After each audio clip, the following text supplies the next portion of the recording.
And thank you for watching This TV Lima. I'm Kathleen Phipps, and joining me today, I am honored to have with me U.S. Congressman Jim Jordan in the studio. Thank you very much for sharing some of your very valuable time with me today. I wanted to start off and ask you, obviously, what's happening right now in East Palestine, Ohio. If we can start our discussion with that. They just had a meeting on February 15th where most notably missing at that meeting, there was no one from the federal government. There was no EPA, no FEMA, and the transportation secretary was not there. So I guess I would like to ask you. Congressman Johnson, I believe, was there. I spoke with him earlier in the week. So very good. I cut you off. I didn't mean to cut you off there. But yeah, but it was. But I talked to Congressman Johnson, Bill Johnson, who represents the Columbiana County and that part of the state, early in this week. I guess it was probably Monday. Just kind of I want to get a sense of it because our district doesn't get all the way over there. It's a good ways from where we're at, but still we're concerned. And he's trying to get answers for his constituents, for folks here in our great state. But it is kind of interesting that you didn't see Secretary Buttigieg there, or like you said, people from the federal EPA. I don't know why, but come tell us what's going on if you know. I know, as I said, that Representative Johnson is trying to make sure he gets answers for his constituents. Absolutely. Yeah, well, when we have our prayers for those folks in that community, Very much so. Hopefully we would have had a different reaction from the leaders of the country getting in there initially. So we'll keep an eye on that going forward. But it's you hate to say this, but just tell us what's going on. I mean, it's a different issue, but think about they now have a new name for it. It's not they call it unidentified aerial phenomena. So these three things that were shot down. But tell us what's going on. I said the other day it's supposed to be in this great country, the greatest country ever. It's supposed to be government of the people, by the people, for the people. So tell we the people what the heck is going on. We're Americans. We can handle it. We're big boys and girls. Tell us what's happening. But everything seems to be backwards. I mean, so you knew it was a Chinese spy balloon, and you let it fly clear across the country, all the way across the continental United States for a week, and then you shoot it down.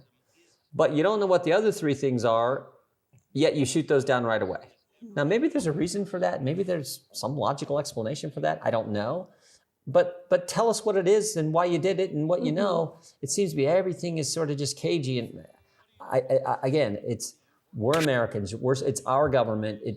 For the people. Tell us what's going on. And being upfront. Totally. I think that's what the American people really want, is be upfront with answers. And sometimes if you don't know something, that's okay. Just being honest, I think, and sometimes just being present would be appreciated. Yep. Now, if I can ask you a little bit about the economy. 3 years ago, at the start of the pandemic, many local small businesses went out of business because of the mandates. And here we are 3 years later, and we have this terrible inflation. Specifically for families, of course, Ohio, right? We're an agricultural state. And here in 4th District, we have many family-owned farms who are dealing with this, the rising cost of seed and fertilizer, the machinery costs. What is being done maybe specifically that can help this demographic deal with inflation? Yeah, I mean, it's part of the agriculture community is part of the overall economy. Right now we got, it's still pretty good, but the real problem is this record spending, record inflation, record debt that we have now experienced under the Biden administration. And directly on agriculture, we'll have a farm bill that happens every 5 years. It's due to be reauthorized this year. So I think there'll be some specific things that will emerge in that debate and happen in that legislation that could be helpful to agriculture. But you're right, our district, I always point out, there are 435 congressional districts across the country, approximately 800,000 people in each of those districts. The fourth District of Ohio, which I get the privilege of representing, is one of the top manufacturing districts in the country, but it's also one of the bigger agriculture districts. And we're, there's this old line about Ohio. In Ohio, we make things and grow things, and it's certainly what we do across West Central and North Central Ohio, which is the 4th District. So it's a great district with great people and great families involved in manufacturing, involved in agriculture, and then the supplies for all those. So important part of our economy. The main thing we got to do is get this inflation under control, because it's driving up the cost, as you said, for the inputs that farmers need, to put their crop in the ground and then harvest it in the fall. That's driven by this inflation problem. And we've got to get that under control. But the Biden administration just wants to keep spending. One of the things we're going to work on here over the next few months is not just borrowing more money, this debt ceiling issue, but actually saying, okay, if you're going to borrow more money, Joe Biden, then if, as a country, we're going to do that, we got to change some behaviors. We got to have some savings. We got to do some structural changes. Maybe the Senate should actually do a budget, which they haven't done in who knows how many years. So there's some certain things I think you have to get. The White House initially took the position, they said, we will, Karine Jean-Pierre says at the White House will not negotiate with House Republicans on the debt ceiling. I mean, you just passed a $1.7 trillion package in the last Congress, if you remember, like a 4,000-page bill. We had a couple days to look at it, spent money on all kinds of stupid things. And you passed that where House Republicans were against it. And then a few weeks later said, and now we need to borrow more money. We're not going to negotiate with you guys. Just give us more money. Well, no, that's not how it works. So there will be a negotiation. In fact, it started a couple of weeks ago when President Biden invited Speaker McCarthy to the White House to begin negotiations on the debt ceiling. So that's something we're going to have to focus on and begin to turn this around. Very good. Good. Glad to hear that. And what was the discussion? They always said they wanted to work together and start to be united for the people of the country. And then, you get that pushback. So that's unfortunate. If I can ask you, in Washington, you are doing a lot of heavy lifting, as the chairman of the House Judiciary Committee and the Oversight Committee. Congratulations.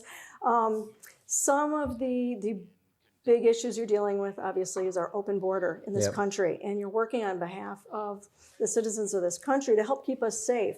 What is the impact you see of this border on local communities all across the country and the social services? Yeah, great question. You're seeing it. I think the line now, and it's very accurate, is every community is now a border community because there have been 5 million illegal migrants come into the country in the 2 years of the Biden administration. On record after month after month after month, record numbers. We've never seen anything like it, which tells you it's intentional what they're doing. So we got to go back to the policies that worked. I think there's sort of three fundamental questions. How did it happen? Why does it matter? How do you fix it? And it happened because on day one, Joe Biden said, day one, January 20th, 2021, Joe Biden said, we are going to stop building the wall. We are no longer going to have remain in Mexico, which was the policy that said if you're seeking asylum in our country, you have to wait in Mexico while your claim is evaluated to see if under the law you're legally allowed to come into the United States. He changed that. And then, of course, he said we're not going to deport anyone who's here on an immigration violation. So when you tell people that the greatest country in the world is now saying we're not going to build a wall, there will be no wait in Mexico. So you don't have to get over a wall, you don't have to wait in Mexico, and you're not going to be deported. Well, Shazam, everyone's going to come. And that's why it happened, how it happened. But why it matters is fentanyl is impacting every community. Everyone knows someone now. Someone's family has lost a loved one. The cost to healthcare services, education, to our school systems, the increase in crime we've seen. A host of we had our first hearing. We had a dad who'd lost a son to fentanyl. We had a sheriff who'd been in law enforcement 38 years. And he talked about how a few years ago under President Trump, he said it was the best, most manageable border situation he's ever had in his career. And today it's the worst. It's changed that dramatically. And of course, how you fix it is you go back to the policies that worked. The Remain in Mexico policy, E-Verify, you change the asylum law so that that you really define what is a credible fear of persecution. So there are certain things that we need to pass out of the committee, which we plan on doing. And then, of course, next week we're actually going to the border. Excellent. We're going to be in. I've been to the Texas border many times, but we're going to the Arizona border next Wednesday, Thursday, and Friday. Very good. Thank you. Thank you for going and trying to turn this all around if we can. Yeah. Because it's a mess here in the nation, unfortunately, because of these policies of the Biden administration. Sure enough. You had just initiated on February 9th the weaponizing of the federal government subcommittee. You had your first hearing. We did. Tell us a little bit about that and the goal, obviously, protecting free speech of Americans and what is happening with the FBI and what is next. It's largely about the First Amendment. In the investigation. You're right, but we actually think now that we've had a number of federal agencies that are actually targeting the people they're supposed to serve. And the government's been weaponized for political purposes. We see whether it's what was announced last week where the Richmond field office, FBI field office, had this memorandum which said treat traditional Catholics as if they're some kind of domestic violent extremist. I mean, a direct attack on the First Amendment. Like we as Americans have 5 fundamental liberties that the First Amendment guarantees us. Your right to practice your faith, your right to petition the government, your right to assemble, freedom of press, freedom of speech. All of them have been attacked. The most important right in those 5 is your right to talk. Your right to speak and to speak in a political fashion and not be harassed by your government or attacked by your government for doing so. And that's what they're going after. And I always tell people it's the most important because if you can't speak, you can't practice your faith, you can't share your faith, you can't petition your government. It's the most fundamental liberty we have. And now we see this attack on you saw this collusion of big government with big tech to limit people's First Amendment free speech rights, to suppress information in the run-up to the presidential election in 2020, probably happened in the run-up to the midterms this past year.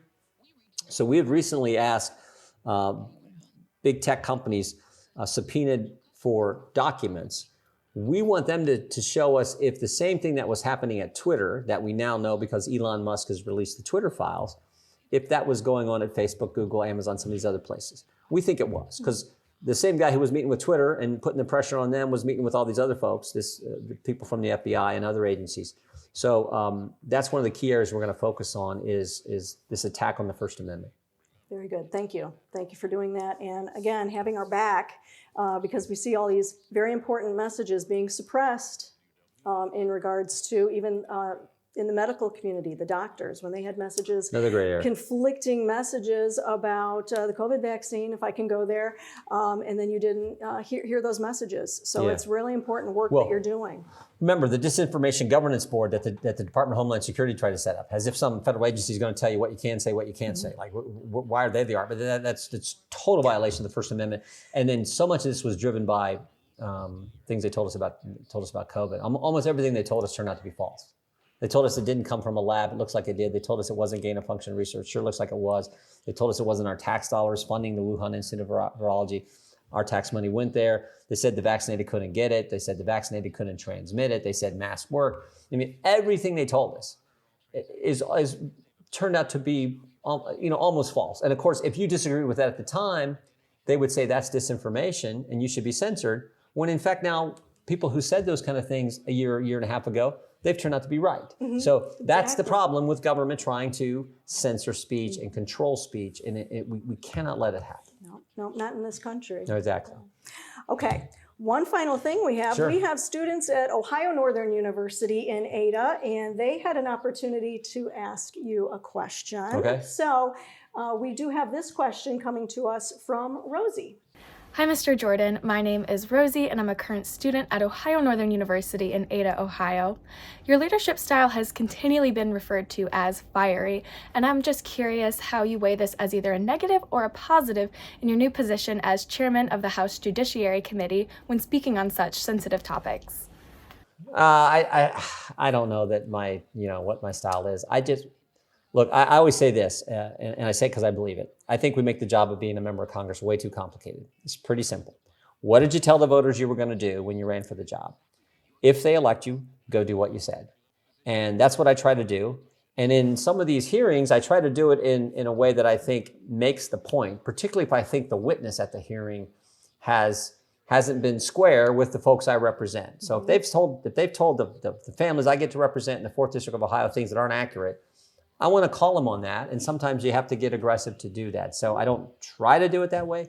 I just try to get to the truth and the facts because that's kind of what I told the voters I was going to do when they gave me a chance to go represent them in the United States Congress. Mm-hmm. And fiery could be also called being passionate. Yeah. You're very passionate about what you do and those you represent. And wasn't that the name of your book? Yeah. Do what you said you were going to do. It sure was. Yeah, sure was. Awesome. Well, thank you for your time You and bet, talking Kathleen. with me today Thank here you. in Lima. And thank you for tuning in to This TV Lima.